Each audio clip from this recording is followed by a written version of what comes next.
नमस्कार व्यूअर्स, मैं हूं अमीश देवगन और आप देख रहे हैं देश का सबसे लोकप्रिय कार्यक्रम आर पार। 200 सालों तक अंग्रेजों ने एक फॉर्मूले के दम पर हम पर राज किया और वो फॉर्मूला था डिवाइड एंड रूल, यानी बांटो और राज करो।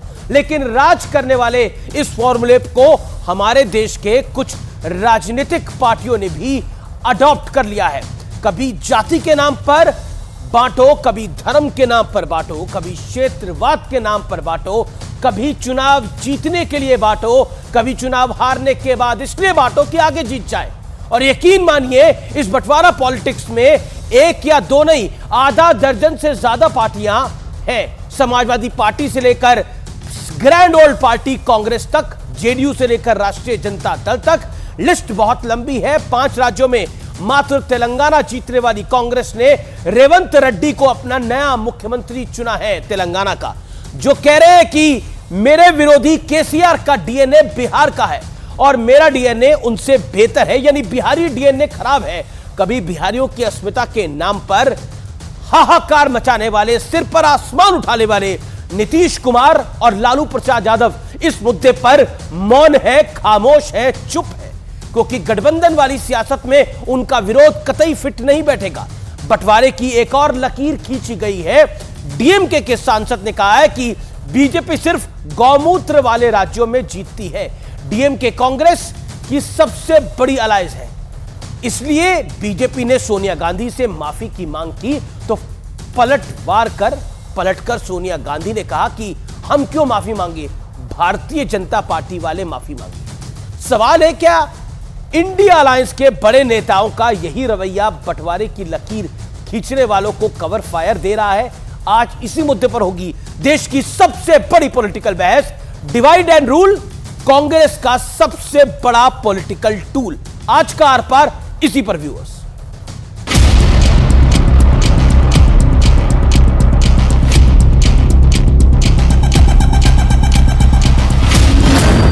केसीआर का डीएनए बिहार का है। केसीआर मूल रूप से बिहार के कुर्मी जाति से आते हैं। उनके परिवार ने तेलंगाना पलायन किया था। मेरा डीएनए केसीआर के डीएनए से बेहतर है। ये उस तेलंगाना के भावी मुख्यमंत्री रेवंत रेड्डी का बयान है, जहां कांग्रेस अभी अभी सत्ता में आई है। रेवंत रेड्डी के बयान ने नॉर्थ बनाम साउथ की बंटवारे वाली लकीर को और बड़ा कर दिया है। जिस व्यक्ति को आप तेलंगाना का मुख्यमंत्री बनाने की सोचते हैं, उनका बयान कि तेलंगाना के डीएनए बिहार के डीएनए से बेहतर है। कभी आप जातिवाद फैलाते हो तो कभी क्षेत्रवाद फैलाते हो। ऐसी क्या मजबूरी है जो राहुल गांधी, सोनिया गांधी जी की चुप्पी जरूरी है? दक्षिण भारत अलग है, उत्तर भारत अलग है, और कहते हैं कि वो जो चिकन नेक है ना, जो नॉर्थ ईस्ट को जोड़ता है, वहां टुकड़ा करना चाहिए। ऐसे बोलने वालों के साथ कांग्रेस पार्टी खड़ा है। लेकिन सवाल अकेले कांग्रेस पर नहीं है। नीतीश कुमार ने एक बार बिहारियों के डीएनए के नाम पर पटना और दिल्ली को एक कर दिया था। लालू यादव भी बिहारी अस्मिता का झंडा लेकर खड़े रहते हैं। लेकिन मजबूरी देखिए, कांग्रेस के एक भावी सीएम बिहारियों के डीएनए को हल्का बता रहे हैं, लेकिन नीतीश से लेकर लालू तक खामोश खड़े हैं।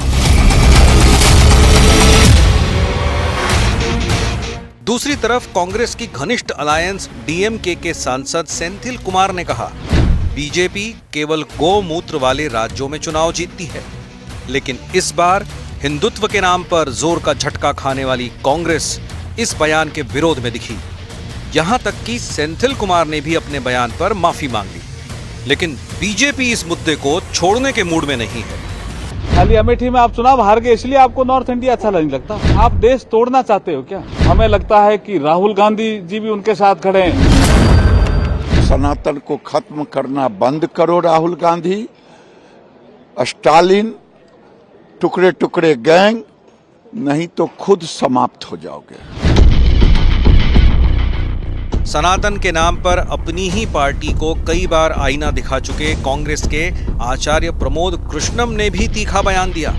अगर यही हरकतें रहीं और सनातन धर्म के खिलाफ इसी तरह की बकवास वो करते रहे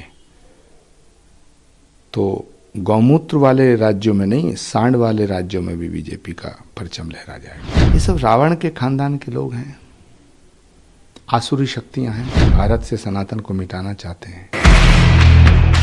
लेकिन आज सबसे बड़ा सवाल है कि क्या कांग्रेस चुनावी हार के बाद वाकई देश में बंटवारे की लकीर खींच रही है? आज इसी पर होगी देश की सबसे बड़ी बहस। डिवाइड एंड रूल कांग्रेस का टूल।